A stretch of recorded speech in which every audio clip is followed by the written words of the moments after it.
Energy. He ready. What's happening?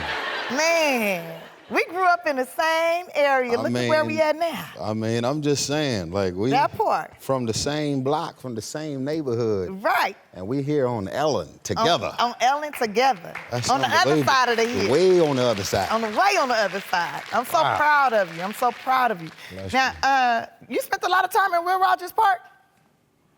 I did. Me too. What you was doing in the park? Well, that's where I did my first talent show. Yeah, it's crazy because I used to walk by the park and the tennis courts are on the corner, and right next to the tennis courts are the swimming pool. And they never announced it, and we didn't know anything, but I used to walk by Venus and Serena Williams. Their father had them there, and I knew that it was them because once they got on, I was like, oh my God, I remember them. Because I used to walk by them all the time, and I remember their father was out there screaming and doing what he do, making sure that they stayed on their game.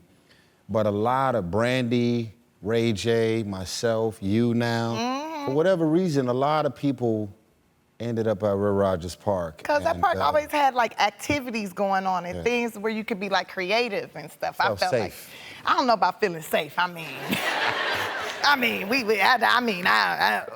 had fun.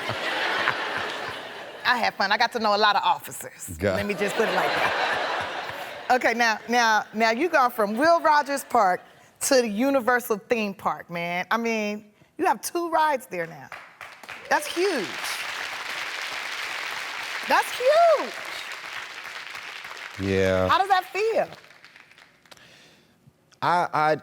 It's crazy. It's crazy. Yeah. Right? Because you used to ride the bus. Yeah. Now you got rides at Universal Studios theme park. I mean, you got Transformers and you got Fast and the Furious. Fast and the Furious. Yeah. I'm gonna tell you what's even more crazy. I'll try my best to make the story short and sweet because God always knows way more than we could ever know. He just kind of puts us in the position, and then when things go crazy, we're able to say, wait, hold on. I remember when. So, quick story. I don't want to lose nobody. I was 8 years old. My first time ever coming to Universal Studios, I was on the tram car. And at the time, they had E.T. as one of the features inside of the soundstage. They went out to the audience and said, does anybody want to come up here and volunteer? I stood up screaming and went crazy, me, me, me, me, me. The lady said, obviously, we know who's coming down here to the stage. So I come down, they put a seatbelt on me. There was a little fake E.T. in front on a basket. They harnessed me up in front of this green screen, and then they said, look at the audience and wave. I started waving, and then all of a sudden, the whole green screen became outdoors, midnight with stars and moons, as if I was flying in the sky with little fake E.T. on the basket. And 20 years later, now I have 2 theme park rides and a Benihana in your backyard. Biggest franchise in Universal history. So it's God. I mean, I'm so proud of you because we come from the same place, and being around you just showed me how if you believe in yourself, if you put the work in, you can grow. And like literally, I've been to your house, and literally, I remember when you first got it and you just had the pool and you had the little movie outdoor theater. Now you got a Benihana's, a Starbucks. You got, I don't know if it's a hometown buffet or a Boston market. I mean, you got everything back there. And I'm just so proud of you. But what inspired it? And you got a nightclub? I've been dancing in it. I mean, look at that. That's your backyard, brother. Well, I can tell you what inspired me was most of my friends, including myself, we complain about when we go to restaurants and when we go to public places, it gets a little crazy. You know, people sneaking pictures and valet parking, telling paparazzi where you're eating and whatever's going on. You know, entertainers in L.A. There's a paparazzi culture out here that gets a little crazy. So I said, you know what? We all are complaining about the same thing, so I'm gonna fix it. And so I built a restaurant in my backyard. And your nightclub is popping. We done comedy back there and everything. I love it. I love it, love it, love it. Look, thank you so much for being here. We got more with Tyrese. We'll be right back. We're back with Tyrese Gibson. So Tyrese, new movie, F9. Happy that it's finally out. Please tell me what this movie is about and how can I get a job in the franchise? I mean, you know what I'm saying? Like, why aren't you in the franchise, Tiff? Come on, guys. The most obvious thing to do here. She ready. She also know how to drive fast. But tell me about the movie. What's the movie about? Well, you know, the thing is, I think the fans around the world that's been rocking with us coming up on 20 years, they know what the gist of the movie is about. But I could tell you guys that if somebody's like, okay, well, what makes this one different than the others? As much action and as creativity in and around the action, and we got John Cena, who has been revealed as Vin Diesel's brother, I would say, honestly, this is going to be the most vulnerable fast that we have done. Because you see this right here?